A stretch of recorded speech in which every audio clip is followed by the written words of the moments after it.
Okay, up next, I want to talk about chromatic medians.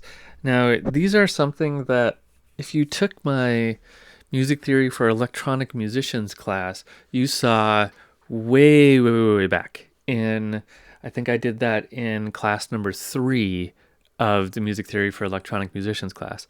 So why is it that in this more rigorous music theory, we're only getting to it in class 16? And that's because I put it in that class early because it's something that you actually hear in pop music more than anything else. And in electronic music, I've heard I've heard more than a few tracks that use that technique. So I wanted to put it in there. For us, in order for it to really make sense and kind of what we're doing, right now is where it comes, because what we're doing with this idea of chromatic medians is really stretching the diatonic system.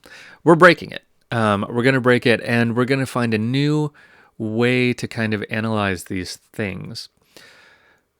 So what we have in chromatic medians is basically the wrong chord, and specific wrong chords. The wrong 3 and the wrong 6. Okay, so why do we say mediant? The 3 probably makes sense. If you imagine this is tonic and you go up 3, that's the mediant, right? That's if you go way back to what we name our chords, 3 is the mediant. So it's using the wrong 3, but we can also go back to tonic and go back 3, and that gets us to 6, what we would call the submediant. That we can also use this same technique with. So 3 or 6, and using the wrong chord. So if we're in a major key, we would expect that 3 to be minor, right? Major, minor, minor. But let's use a major 3. And why not? Call it a chromatic median. There are a couple other things we can do with that as well. And we'll look at some examples in just a minute.